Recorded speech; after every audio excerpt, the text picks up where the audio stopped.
मेरा नाम कामिनी है और मैं 35 साल की हूँ। मेरे पति का 6 महीने पहले देहांत हो चुका है, इसलिए घर में अब मैं और मेरा बेटा हम दोनों अकेले ही रहते हैं। मेरा बेटा पढ़ाई करता है, इसलिए घर में पैसों की भी ज़रूरत होती है और मेरे घर में कमाने वाला मुझसे बड़ा कोई नहीं था। इसलिए मैंने डिसाइड किया कि मैं काम करूँगी। इसलिए मैंने अपनी एक फ्रेंड से बात की।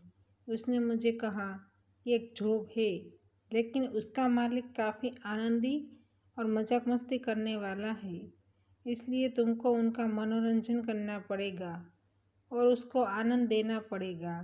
इसलिए मैं समझ गई थी कि मेरी फ्रेंड किस आनंद की बात कर रही है। और मैं अपनी बात बताऊँ तो मैं काफ़ी खूबसूरत हूँ और मैंने अपने शरीर को काफ़ी मेंटेन किया हुआ है।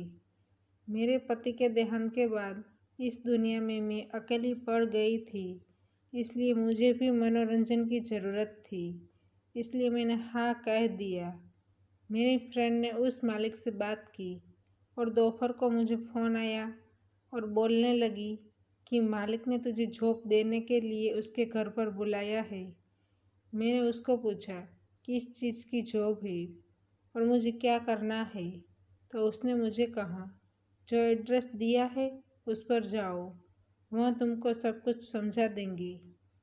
मालिक ने मुझे 6 बजे का टाइम दिया था। मैंने ब्लैक कलर की साड़ी पहनी थी, उसमें मैं बहुत ही खूबसूरत लग रही थी। मुझे पता था कि आज मालिक का नहीं, लेकिन मेरा मनोरंजन होने वाला है। ऐसा सोचकर मैं अपने आप को रोक नहीं पा रही थी। दिए हुए एड्रेस पर मैं मालिक के घर पहुंच गई। मैंने वहां जाकर देखा तो उसकी बहुत बड़ी हवेली है। हवेली के बाहर एक आदमी खड़ा था। मैंने जाकर उसको मेरा नाम बताया तो उसने कहा, मैडम आप अंदर चले जाइए, सेठ जी आपका इंतज़ार कर रहे हैं। अब मैं हवेली के अंदर गई। वहाँ दरवाज़ा बंद था, इसलिए मैंने डोरबेल बजाया। एक आदमी ने दरवाज़ा खोला और उसने मेरे सामने स्माइल दी। मैं अंदर गई। उसने मुझे बैठने के लिए कहा। फिर हम दोनों बातें करने लगे। उसने कहा, मेरी पेंसिल बनाने की फैक्ट्री है, मेरी 3 और फैक्ट्री है, वहाँ पर भी पेंसिल बनाई जाती है। मैंने उसको कहा, मुझे इस काम का नॉलेज नहीं है। तो उसने कहा, आपको सिर्फ मज़दूरों की संभाल रखनी है, उसको काम देना और काम का हिसाब रखना, बस इतना ही काम है। फिर मैं आपको सुपरवाइज़र बना दूंगा। मैंने कहा, ठीक है, मुझे कितनी सैलरी मिलेगी? उसने कहा, वह आपके काम पर है, आप जैसा काम करेंगे वैसी सैलरी मिलेगी। फिर उसने कहा, आपको आपका फ्रेंड ने बता दिया होगा कि और क्या करना पड़ेगा। उसकी बात सुनकर मैं समझ गई थी कि वह क्या कहना चाहते हैं, इसलिए मैं उसके नज़दीक बैठ गई।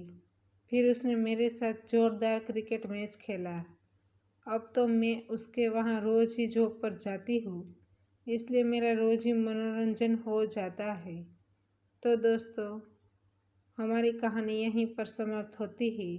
आपको कहानी पसंद आई है तो वीडियो को लाइक करें और शेयर करें, और चैनल पर नए हैं तो चैनल को सब्सक्राइब करें, और हाँ, नोटिफिकेशन बेल को ज़रूर दबाइए ताकि आने वाली अगली अपडेट आपको सबसे पहले मिल सके। धन्यवाद।